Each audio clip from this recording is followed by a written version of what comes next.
algo fabuloso, es algo que no tiene comparación, porque sabemos y entendemos claramente lo que Dios está haciendo sobre nuestra vida. Yo le quiero pedir que abra su Biblia y... Perfecto.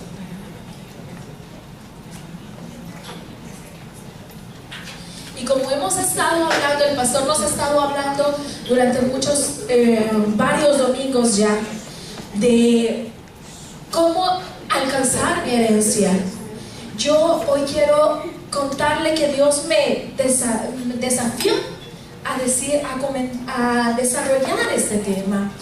Y una de las cosas que yo creo que es importante entender es, cuando yo ya tengo mi herencia, bueno, primero explicar qué es herencia. ¿Cuántos a Dios les ha dado una promesa? Amén. Amén. Ok, cuando Dios nos da una promesa, nos entrega una herencia. Y esa herencia va a llegar en un momento X de nuestra vida. ¿En qué momento va a llegar? Eso no depende del tiempo, depende de las circunstancias y depende de nuestro corazón. Pero cuando la herencia llega, ¿cómo la mantenemos? ¿Cómo hacemos sostenible una herencia? Los gobiernos pasan años y años haciendo planes de gobierno para mantener sostenible la economía de un país. Pero cuando Dios te entrega tu herencia, cuando Dios te entregue lo que te ha prometido, cuando Dios te entregue un hijo, cuando Dios te entregue una sanidad, cuando Dios te entregue tu empresa, cuando Dios te entregue lo que ya te dijo que te va a dar, porque esa es tu herencia, ¿cómo vas a sostener eso en el tiempo? ¿Cómo vas a conservarlo? Porque miren, esto es como el fútbol, y yo no quiero que le pase a usted así. Un año ganan unos de un color, el otro año ganan otros de otro color, y el otro ganan otro de otro color. Y yo no quiero que usted todos los años comience nuevamente para alcanzar lo que es suyo. Yo quiero que cuando Dios se lo entregue, lo conserve, lo posea, lo disfrute, que nadie se lo arrebate, que entienda que lo que Dios le ha dado es para que permanezca en sus manos, porque la Biblia dice en Proverbios que lo que Dios te ha entregado es definitivo, nadie te lo puede arrebatar. Yo recuerdo a un hermano que estaba muy emocionado y él estaba pidiendo un negocio al Señor, y este hermano decía, pero es que no tengo nada. Y realmente no tenía nada. Él era un mecánico y era muy buen mecánico, pero de repente vino la herencia. Alguien le mandó una cantidad de dinero como para poner un negocio en la calle, en la calle Chiltuipán, ¿verdad? Ustedes conocen esa avenida, que es una avenida muy transitada. Era un negocio de automotriz, era de carros, y él estaba muy emocionado con el negocio, y compró repuestos, y compró materiales, y se armó tal cual él había visto su herencia. Pero a las 2 semanas cerró el negocio. 2 semanas. Y todos los días con mi esposo pasábamos enfrente. Ahí está el hermano. Adiós, hermano. Siguiente semana, ahí está el hermano. Adiós, hermano. 2 semanas pasamos, y la siguiente semana ya no lo encontramos. Qué raro. Un día me voy a bajar, digo mi esposo, y voy a ir a saludar. La casa vacía. Los rótulos todavía puestos del negocio, pero la casa vacía. Fíjate que no hay nadie, pero el material ahí está dentro, pero no hay nadie. Le voy a llamar, no contestó el teléfono. Le voy a buscar a su casa, no está en su casa, ya se mudó de casa. ¿Qué pasó? ¿Cómo sostengo lo que Dios me ha dado? ¿Cómo no se me pierde la herencia? ¿Cómo lo voy a perdurar en el tiempo? ¿Sabe? Hay muchas familias que por años acuñaron riqueza, y hace poco nos contaba un apóstol algo de eso. Por años acuñaron riqueza, y ahora los hijos ya venían de Harvard, ya venían de lugares estratégicos, sabían qué hacer con la plata, y le decían, papá, heredanos en vida, hay que hacer algo ya para hacer esto sostenible. Y viene el hombre, el dueño, el papá, el que iba a repartir la herencia, y le dice, no tengo paz. Pregúntele a Dios, hermano. Y viene él y agarra la Biblia y encuentra en la Biblia un pasaje donde dice: no heredarás en vida a tus hijos. Y se quedó, ya sé qué hacer. Y le dijo a los niños de Harvard, él, un hombre que toda la vida trabajó, a los niños de Stanford, que él no tiene esos títulos, pero sí pudo y tuvo la bendición de mandar a sus hijos para allá. ¿Saben qué les dijo? ¿Saben qué? Dios me habló: se van a acabar la empresa, así es que no les doy nada mientras yo viva. ¿Cómo sostengo mi herencia? Porque tu herencia te va a llegar. Yo no quiero que tu herencia sea como el salario de todas las semanas o el salario de todos los meses, que lo recibes y a algunos se les va como agua entre las manos y no pueden detenerlo. Dios no quiere eso. Dios quiere que cuando tengas tu herencia, la poseas, la sostengas, la disfrutes, sea tu deleite, sea algo que puedas pasar de generación en generación. Yo quiero que abra su Biblia, Deuteronomio 18, del 9 al 13. Y quiero decirle que el Señor, cuando nos va a dar la herencia, nos da una clave, y con eso quiero partir hoy. Dios sabe que vas a ir a un lugar donde posiblemente nadie te conoció antes, donde posiblemente te vas a enfrentar con gente más grande que tú, donde posiblemente no va a haber empresas pequeñas, sino que van a haber multinacionales compitiendo contigo. Y yo quiero que entiendas algo, que entiendas la dirección de Dios. Quiero que pongan el versículo, por favor, Deuteronomio 18, del 9 al 13. Y dice: cuando entres a la tierra que Jehová tu Dios te da, no aprenderás a hacer abominación de aquellas naciones. Veamos el 9, el 10. No será hallado en ti alguien que haga pasar a su hijo o a su hija por el fuego, ni quien practique adivinación, ni agorero, ni sortílego, ni hechicero. 11. Ni encantador, ni adivino, ni mago, ni quien consulte a los muertos. 12. Porque es abominación a Jehová cualquiera que hace estas cosas, y por estas abominaciones Jehová tu Dios te echa delante te echa de estas naciones delante de ti. Y el último, el 13. Perfecto serás. Marque esto, por favor. Perfecto serás delante de Jehová tu Dios. Perfecto serás delante de Jehová tu Dios. Esta tarde yo le quiero hablar de un personaje que ayudó y marcó una diferencia en el Antiguo Testamento, en el pueblo de Israel. Le quiero hablar de un profeta que me impactó muchísimo su vida. Era un hombre que Dios lo puso en un estado de gobierno. Su nombre era Esdras. Y este hombre estaba en un impasse político muy crucial. Apareció en un gobierno y se sostuvo en un gobierno, en un imperio grandísimo. Usted se podrá recordar que en el mundo antiguo no había naciones como hoy las conocemos, como repúblicas independientes, sino que había imperios. Y el imperio que conquistaba otro imperio asumía no solo el territorio, sino que asumía la gente que vivía ahí, sus costumbres, las atraía hacia ellos. Todo lo que producía era de ellos, su riqueza era de ellos, y así se engrandecía el imperio. Y Dios le dice al pueblo de Israel: vas a entrar a la tierra prometida, pero no vas a hacer como ellos hacen. Fíjese bien en esto. Dios le había dado lineamientos bien claros al pueblo de Israel. Por ejemplo, uno de los lineamientos que le había dado, y se lo voy a comentar para que entienda en el contexto histórico del cual vamos a hablar esta tarde. Uno de los lineamientos que le había dado era que su gobierno no era democrático. El gobierno de Israel era teocrático.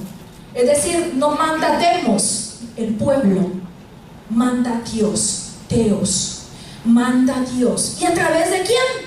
A través del profeta, porque el profeta es la boca de Dios. Y el profeta le decía al rey lo que tenía que hacer, y el rey, cuando hacía lo que tenía que hacer, le iba bien. Pero llegó un tiempo en el cual el pueblo de Israel cae en una decadencia terrible. Dice la Biblia que cada quien hacía lo que bien le parecía. Y decían llamarse el pueblo de Dios, pero no era cierto. Era como, a ver, antes en los pueblitos, habían curitas. Y los curitas le decían a la gente: hagan como yo les digo, no como me ven hacer a mí. Y veíamos desórdenes, pero decíamos: no hay problema. Es la monja, es el sacerdote, es el cura. Yo me acuerdo que yo tenía un privilegio, porque en mi casa toda mi familia era de domingo católico, y quiero contar hechos, lo que yo viví. Yo me acuerdo que después de un cierto celebración, no voy a decir el nombre, venía mi tía abuela y me decía: hija, usted especialmente va a atenderlos a ellos. Ah, ¿de verdad, abuelita? Sí. Ya está la mesa ahí. Al grupo de monjitas se les preparaba una sala, un comedor especial, y ahí solo se sentaban ellos, y toda la madre, toda la familia, mire, si nos tocaba en el suelo, porque éramos un montón, pero a ellos en un lugar especial. Hija, me dice, y cuidadito con lo que les sirve. Ah, ¿de verdad, abuelita? Sí. Las de ellos son las verdecitas y las polarizadas. No les vaya a servir otra cosa. El que entendió, entendió. Y yo tenía ese privilegio de servirles a ellos. Mire, qué degeneración tenía el pueblo de Dios, que cada quien hacía lo que bien le parecía. Y por mucho tiempo les estuvieron diciendo: hagan las cosas bien. Como cuando usted, su mamá, le decía: no dejen la toalla mojada sobre la cama. Pero no se lo decía solo el lunes, se lo decía martes: no dejen la toalla mojada sobre la cama. Y se lo decía miércoles, y se lo decía jueves. Y usted decía: ay, mi mamá, que aburre con lo que me dice. ¿Sabe por qué se lo decía tantas veces? Porque nunca hacía caso. El pueblo de Israel comenzó a recibir el mensaje: los voy a llevar a un cautiverio, porque tienen dioses en medio de ustedes, que no soy yo. Pastora, ¿y qué es eso de dioses? Bueno, posiblemente usted no tiene muñequitos, y lo digo con mucho respeto porque yo los tenía, yo sé qué es eso. No tiene objetos que son como elefantitos, y no tiene búhos, y no tiene dientes, y no tiene aquel señor gordito, panzón, de verde, esmeralda. No lo tiene. Yo sí los tenía, usted no los tiene. Pero el pueblo de Israel tenía a Dios a la par, y tenía el altar de Dios, y a la par tenía cualquier otro Dios. Y el Señor le venía diciendo: por causa de ese pecado van a ir a un cautiverio. Y se van a un cautiverio. ¿Saben qué es un cautiverio? Viene un pueblo más grande que ellos, el imperio babilónico, y su rey Nabucodonosor, y los arrasa. Sitia la ciudad, es decir, pone sus ejércitos alrededor de la muralla de Israel, porque el ponerse alrededor de la muralla, alrededor del muro, era para dejar incomunicado al pueblo que estaba dentro. No había economía, nadie entraba, nadie salía, el pueblo se estaba muriendo de hambre, y le decían: cuando salgan, aquí los matamos. Nabucodonosor hizo eso con el pueblo de Dios, y se lo llevó presos. ¿Sabe qué es un preso de guerra? Aquel que no tiene derecho a opinar, aquel que no tiene derecho a decir nada. Se lo llevó presos durante 70 años. Y aquí es donde comienza lo que yo quiero predicarles esta tarde. Abra su Biblia, por favor, Esdras.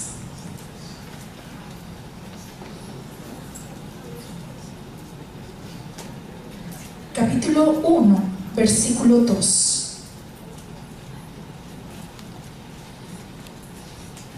Estamos en el punto de que Nabucodonosor ya había sido derrocado por un imperio más grande que él, el imperio persa. Y había un rey que lo había derrocado, el rey Ciro. Y Dios inquieta al rey Ciro con esta palabra. Vea Esdras 1:2, y le dice: así ha dicho Ciro, rey de Persia, Jehová, el Dios de los cielos, me ha dado todos los reinos de la tierra y me ha mandado que le edifique casa en Jerusalén, que está en Judá. Cuando nadie cree que tu promesa viene, Dios te sorprende y te dice: es el tiempo que la recibas. Amén. Cuando las circunstancias están en contra tuya, cuando los médicos te dijeron: mire, los exámenes salieron malos, mire, su esposo lo vimos allá, su esposa la vimos allá, está con otra persona. Cuando te dicen esa alarma, Dios te sorprende y te dice: yo estoy por ti, y cambió todo tu entorno a tu favor. Amén. Y comienza la promesa a desatarse sobre el imperio, sobre el pueblo de Dios, sobre el imperio judío. Y comienza una parte bien importante: tienen permiso de ir a reconstruir lo que está a fuego. Yo no sé cuántos se acuerdan de la ofensiva final. Miren, eso fue horrible, ¿verdad? Le cuento que mi mami vive en la zona de mexicanos y yo andaba de traviesa en medio de la ofensiva final. Estaba en una fiesta en un hotel y no me pudieron llegar a recoger por razones obvias. Y yo aparecí, te cuento, fue como martes o miércoles que yo aparecí. La ofensiva fue el viernes y estuve de posada, gracias a Dios, en la casa de un amigo, que mi amigo tenía 2 hermanitas menores y con ellos me metieron en la cama de ellas y bueno, me dieron posada literalmente. Pero entonces yo no sabía lo que había pasado, porque estaba en San Jacinto, mis papás estaban en Mexicanos. Cuando entro, me llamaba la atención un montón de volcancitos humeantes. Y yo decía: no es posible que hayan quemado basura, porque ¿para qué van a quemar basura?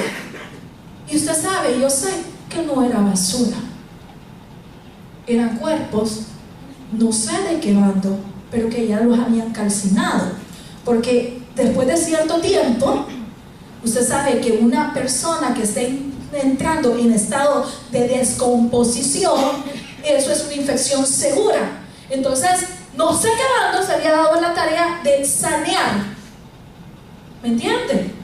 Había rociado gasolina y los estaba quemando. Y entonces íbamos pasando y yo decía: esto no puede ser diciembre, porque los cuentos que yo oí no eran cuentos normales de diciembre. Y veíamos el montón de volcancitos. Recuerdo que cerca de la casa de mis papás, 2 calles abajo, había un señor pobrecito que está, un militar retirado. Claro, los militares retirados en aquel momento guardaban sus armas. Y el pobrecito le pasó una desgracia. Estaba tomando en medio ofensiva. Él comenzaba a tomar viernes y terminaba de tomar miércoles. Entonces le agarró la ofensiva en plena borrachera. Y claro, él veía los aviones, sacaba su arma y le tiraba disparos a los aviones, pero no les iba a hacer nada. Ese no era el problema. El problema es que los aviones dijeron: de aquí nos están tirando, y lanzaron una bomba. Y era un militar. Pero como no te entendés lo que está pasando en medio de una guerra, que eso es lo que le había pasado al pueblo de Israel, no entendés lo que está pasando, entonces decís: wow, esa es una ruina completa. Esa es una ruina completa. El pueblo tenía la autoridad de parte de Ciro: regresen y reconstruyan, vayan por su herencia. Si han pasado 70 años fuera de su casa, regresen y reconstruyan. Pero ¿sabe qué? Había 2 generaciones. Una que ni siquiera conoció Judea, sino que nació en Caldea. Y la segunda es que, como usted y como yo, vivió una guerra y decía: ¿para qué regreso? Eso es ir a ver dolor, es ir a ver casas destruidas, es ir a ver el muro tirado, es ir a ver el templo de Salomón, que tanto engalardonó el orgullo del pueblo judío, porque no hubo una edificación que se levantara con tanto primor y costo en aquel momento como el templo de Salomón, y lo haber derribado, quemado. ¿Usted quisiera regresar a un lugar así? Yo creo que nadie. Y el rey le dice: vayan, vayan. ¿Sabe que nadie quería ir?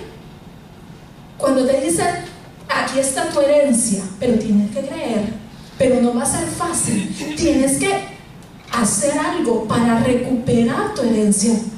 Hay mucha gente que va a decir, ay, verá que aquí estoy más tranquilito, creyéndole al Señor siempre.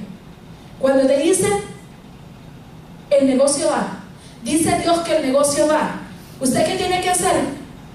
Bueno, comenzar a rebuscarse con lo que va a poner, ir al banco y solicitar crédito como si tuviera la plata, ir y preguntar como que si tuviera el dinero para invertir. ¿Y sabe lo que hizo el pueblo de Dios?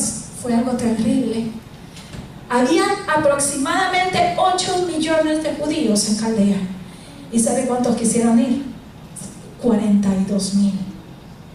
Y con todo y los esclavos que llevaban y los albañiles y todo, alcanzaron 50. No querían ir muchos a la herencia, porque sabían que les tocaba trabajar. Cuando llegan al momento de que están en la ciudad, comienzan a reconstruir. Y mire por favor lo que sucede. Vea conmigo. Había muchos que estaban contentos. Vea conmigo Esdras 3. Del 3, vamos a leer el 3 y luego del 10 al 13. Esdras 3. Dice, así ha dicho Ciro, rey de Persia, y colocaron en el altar sobre su base porque tenían miedo de los pueblos de las tierras, y ofrecieron a él holocaustos a Jehová por la mañana y por la tarde. Ve ahora el 10.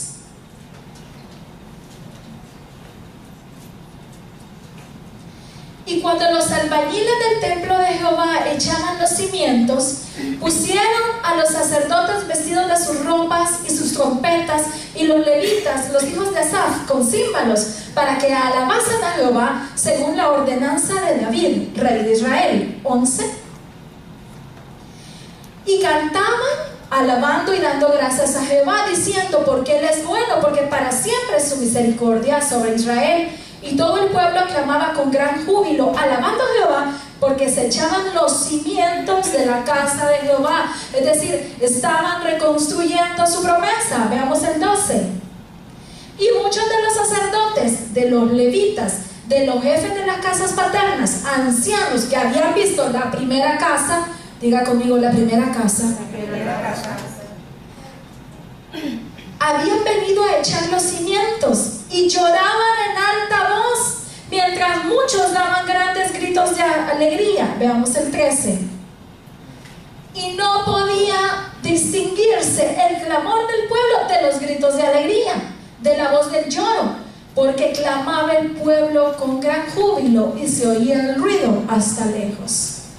¿Sabe que había muchos diciendo, ay no, estamos echando los cimientos y esto no se parece en nada, pero nada, al templo de Salomón? ¡Qué tristeza venir a reconstruir algo que no es lo que me prometieron! Cuando tú recibes tu promesa, muchas veces no está tu promesa terminada, sino que Dios te la va a entregar en tus manos para que tú la moldes. El pueblo estaba recibiendo su promesa y estaba llorando y decía, esto no es lo que Dios me prometió.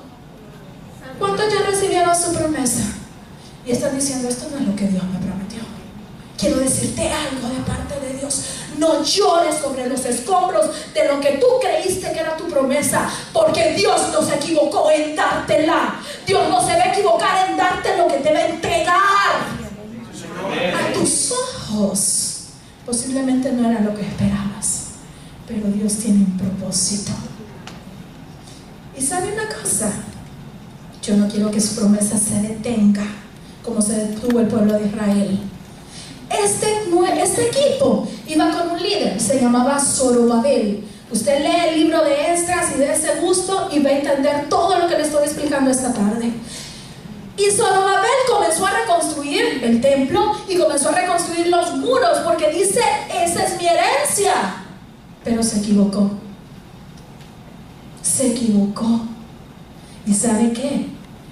Ageo, un profeta, se levanta cuando todos los sacerdotes estaban llorando. Señor, esto no es lo que te pedimos, Señor. Si nosotros queríamos una gloria como la del templo del rey Salomón, cuando tú le dices, Señor, esta es la casa, pero esta no es la casa que yo vi. La que yo vi tenía piscina, la que yo vi tenía entrada para 4 carros, y aquí solo cabe uno en la cochera y uno afuera. Señor, esto no es mi herencia.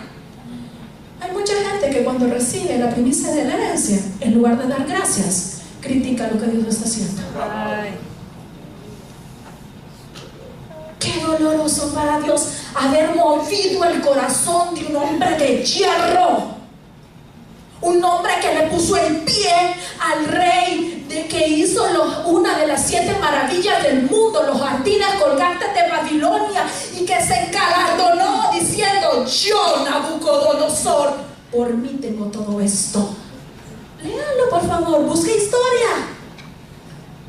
Y Dios levanta a un hombre que le pone el pie y lo aplasta. Ciro, ese hombre Dios había tocado para favorecer al pueblo, y ahora el pueblo decía, no, si esto no es lo que yo quiero. Le voy a decir una cosa, Dios le va a entregar su herencia, pero no le va a arreglar sus desórdenes. Dios le va a entregar su herencia, pero el lastre de desórdenes que traemos en nuestra vida no es culpa de Dios, es nuestra culpa, porque fueron nuestras decisiones. Entiéndame bien esto, Dios nos va a entregar la herencia, pero nosotros tenemos que sostenerla. ¿Y cómo lo sostenemos, pastora? Primero, con una vida de adoración. ¿Y sabe qué significa eso? Voy a venir al culto temprano y voy a estar en el tiempo de la alabanza.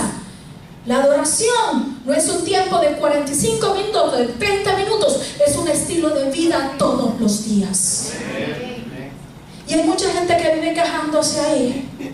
Y yo he oído gente que dice que tiene la osadía de decir, es que esto está tan peligroso que quizás a Dios ya se le salió de su control. Mire, tenga cuidado con esa gente. Una de las cosas que Dios no va a perdonar es la blasfemia contra el Espíritu Santo, y nada se le ha salido del control a Dios. ¿Sabe qué es lo que está pasando en nuestro país? Que se están levantando mucha gente para afligir corazones, y que estos corazones regresen a la presencia de Dios, porque saben que no hay otra escapatoria, que la única salida es la presencia de Dios. ¿Sabe qué significa vivir una vida de adoración? Es lo que Esdras descubrió. Después de que Zorobabel levanta el templo, pone el altar, pasa un evento. Se levantó alguien y dijo, mira, rey Ciro, fíjate que estos van a confabular en contra tuya. Detenelos, no los dejes que edifiquen. ¿Sabe cuántos años pasó el pueblo de Israel después de que levantaron parcialmente los muros y levantaron el altar? ¿Sabe cuántos años pasó esa ciudad nuevamente desierta? 58 años.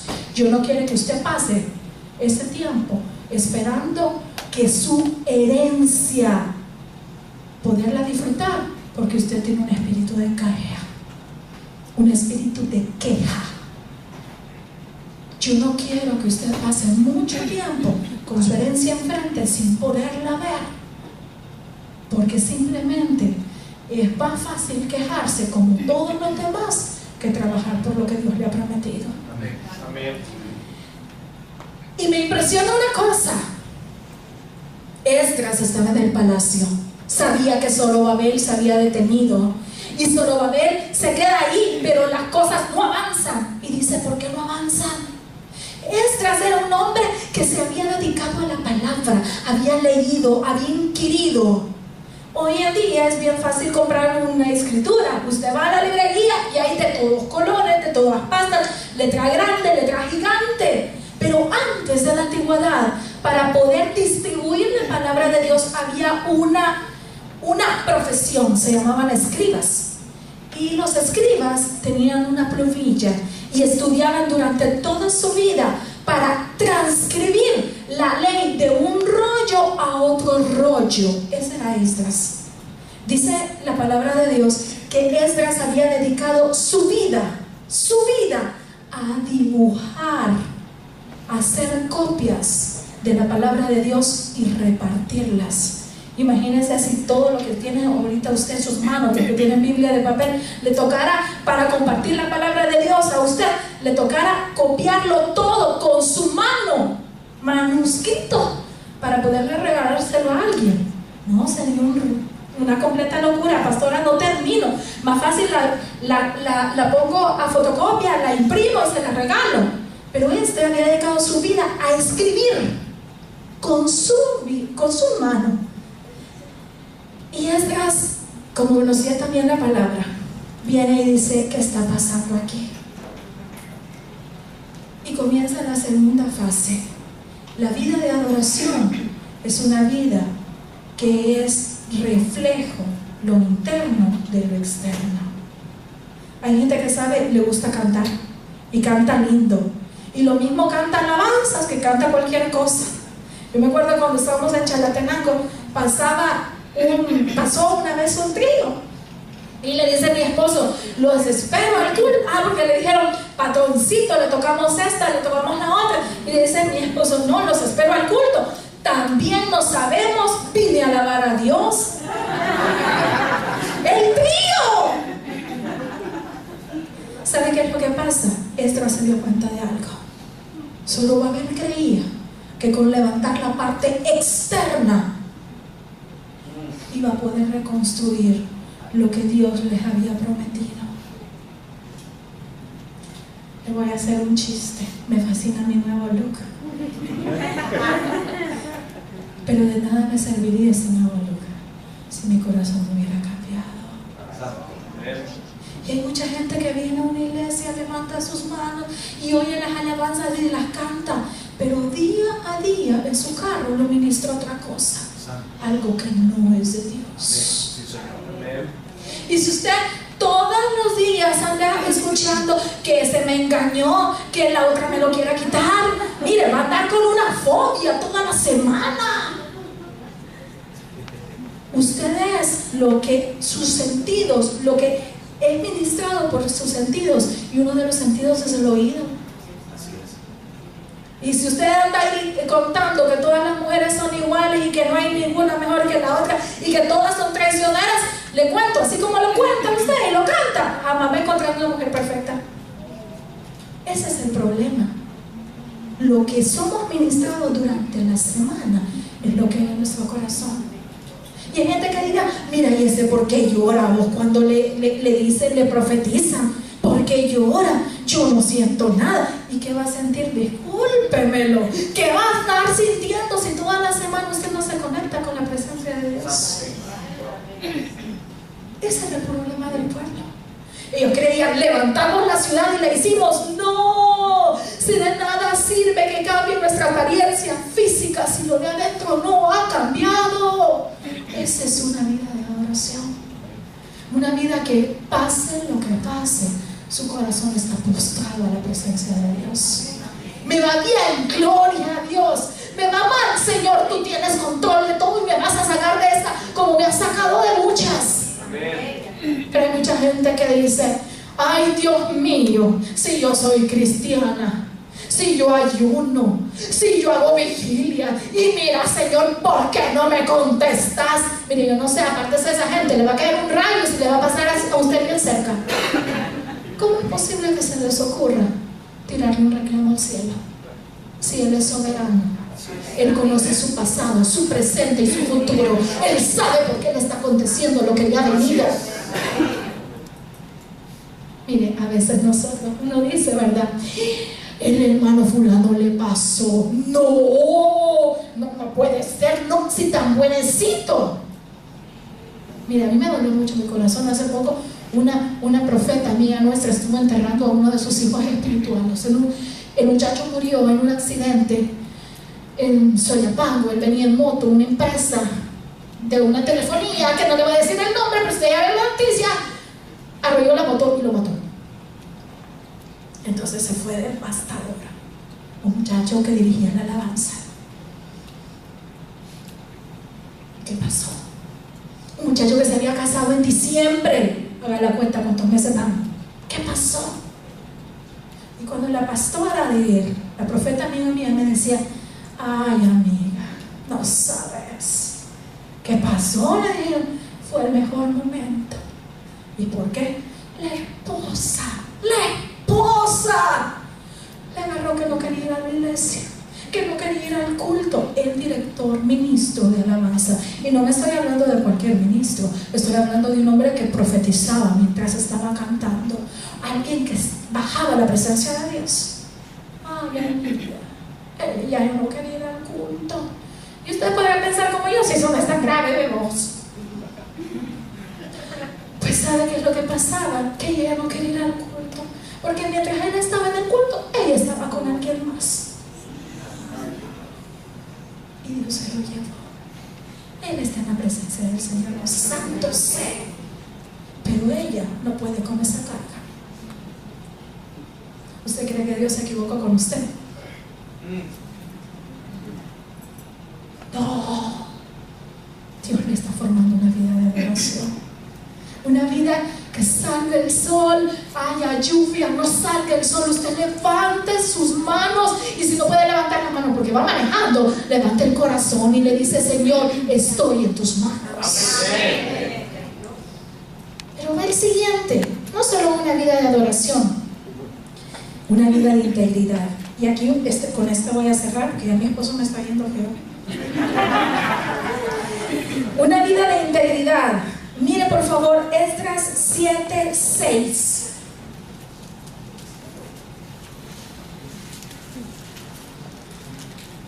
Y cuando hablamos de una vida en integridad, es que lo que hacemos aquí en el púlpito, junto con mi esposo, lo hacemos abajo del púlpito. Y así como usted nos ve conversando, riéndonos, chistando con usted cuando cenamos allá afuera, así lo hacemos todas las semanas. Y si usted llega a mi casa, en mi casa no se ve pornografía, en mi casa no se oye música que no sean alabanzas, en mi casa hay un espíritu de Dios que se mueve. ¿Y sabe por qué se lo digo? Porque este mundo carece de integridad. Este mundo da la mano por aquí y tiene el cuchillo en la otra. Cuando usted tenga la herencia en sus manos, tiene que saber que tiene que vivir una vida íntegra, porque si no las cosas no van a resultar. Y mira lo que dice, no está, ok, Esdras 7:6. Si ya lo tiene, quiero decirle que Esdras consagró su vida a reproducir la palabra de Dios. Y consagró su vida delante de la presencia de Dios tanto que no solo lo conoció el rey Darío, sino que el rey Ciro, sino que lo conoció después el rey Darío. Y no solo lo conoció el rey Darío, también lo conoció el rey Jerjes o el rey Asuero, que sale del libro de Esther. Pero no fue solamente ahí, porque pasaron 56 años antes que Esdras regresara a la tierra prometida. ¿Y sabe quién lo manda? Artajerjes. Y el rey le dice en Esdras 7:6, pero usted lo tiene ahí, le dice: esto te mando, escoge cabezas y pon gobernantes. Y te voy a decir una cosa, le dice: enseña la palabra de Dios, enséñala a los que la conocen y a los que no la conocen. Amén. ¡Qué duro eso! Miren, por ahí está. Dice: este era escriba diligente y que le concedió todo lo que el rey le pidió. Ahora pongamos el 10, por favor. Me impresiona, porque había gente que conocía la palabra, pero no la conocía. ¿Y cómo es eso? Dice: porque Esdras se había preparado su corazón para inquirir la ley de Jehová, para que se cumpliera, y para enseñar en Israel sus estatutos y sus decretos. Poneme el 12, hijo, de una vez. Artajerjes, rey de reyes, a Esdras, sacerdote, escriba, erudito de la ley del cielo, paz. Y dice el rey: tenés mi bendición, dale, enseñale a aquel que conoce la ley, porque pareciera que el pueblo de Dios no la conoce, y al que no la conoce también enseñale. Yo creo que llegó el tiempo de que los cristianos hagamos diferencia allá afuera. Yo creo que llegó el tiempo de que cuando tu herencia llegue a tus manos, vivas una vida de integridad. ¿Sabe por qué se lo digo? Porque vamos a tener la tentación de seguir haciendo las cosas como las hacíamos antes de que nuestra herencia llegara. Y yo le voy a decir una cosa, no es porque usted tenga buena carita o linda carita, es que Dios le perdonó, no, es porque le ama. ¿Sabe por qué Dios le dio una nueva oportunidad? Porque el Dios lo ama.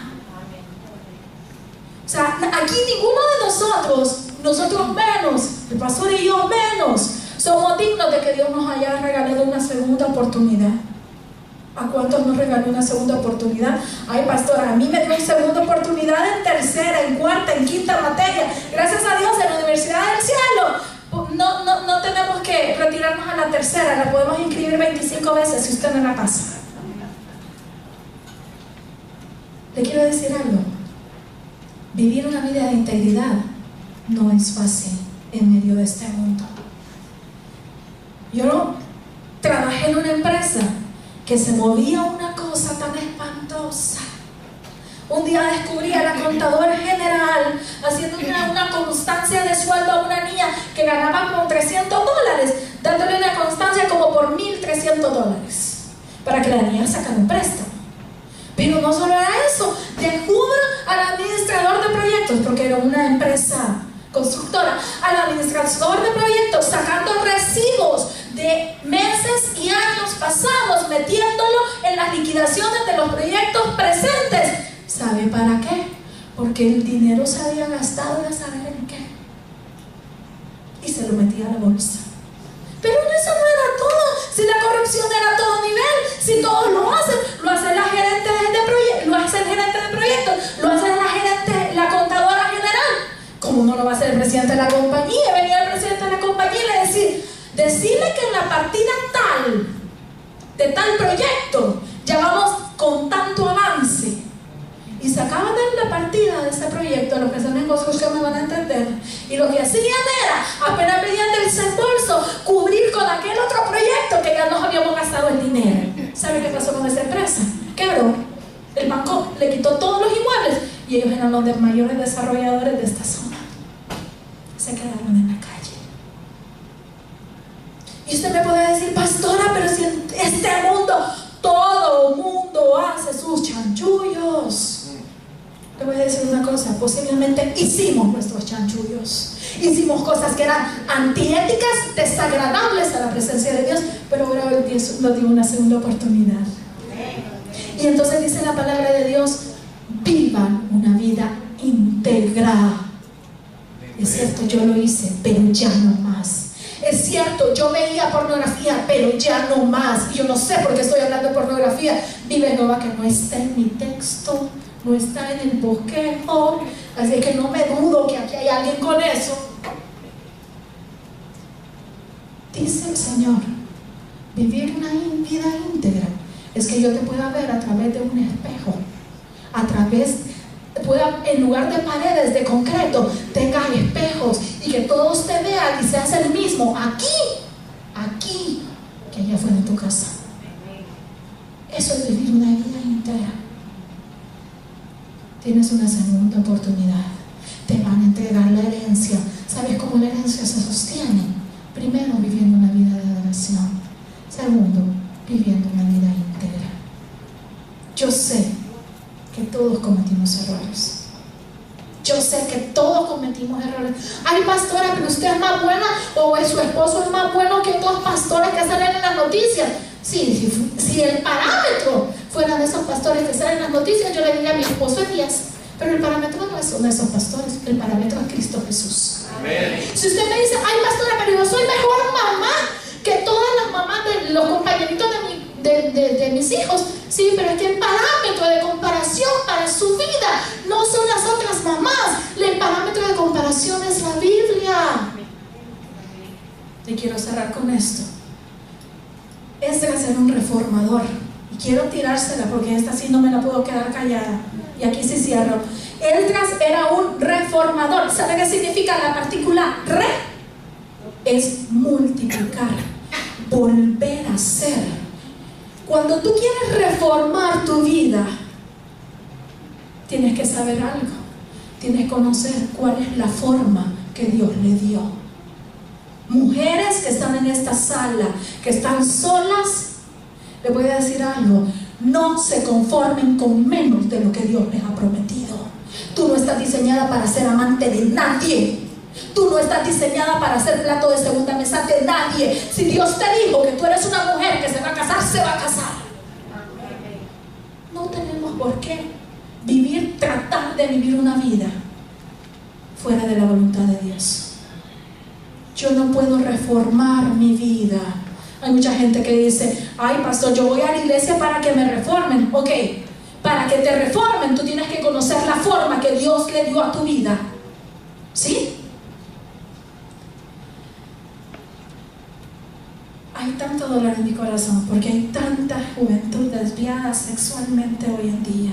Estaba viendo un video de una niñita de 6 años, posiblemente usted ya lo vio, que la mamá dice que le dijo: no, está bien, hija, te voy a dejar ser hombre, porque aunque tú naciste mujer, si tú te sientes hombre, te voy a dejar ser hombre. Y la mamá le corta el pelito, le compra ropa de niño y tiene 6 años. ¿Cómo yo le puedo ayudar a usted? Diciéndole algo. La forma, levanta su Biblia, está en sus manos. Si usted no conoce la forma que Dios le ha dado a su vida, no puede reformar su vida, no puede volver a tomar el diseño que Dios le dio. Por eso le insistimos: lea su Biblia, lea su Biblia, conozca lo que Dios diseñó para usted. Y cuando lo conozca, entonces va a saber a qué dirigirse. Ahí el mundo anda diciendo un montón de cosas. Yo le quiero decir: Dios diseñó un plan sobre su vida. Amén. Pero no puede comenzar a desarrollar ese plan y no puede comenzar a sostener esa herencia si usted no conoce cuál es la forma que Dios le dio. Yo le voy a hacer un desafío. ¿Sabe cómo sostener su herencia? Conozca a su Dios. ¿Sabe cómo conocer su herencia? Conozca al Dios que le prometió la herencia. Porque cuando las cosas no salgan como usted las quiere y usted las ve y no tienen la forma de lo que usted pensó que Dios le iba a prometer, entonces lo único que lo va a sostener es conocer la palabra de Dios. Así es. Y saber que Él hace las cosas perfectas. Levante sus manos, por favor. Padre, yo quiero bendecir a tu pueblo esta tarde.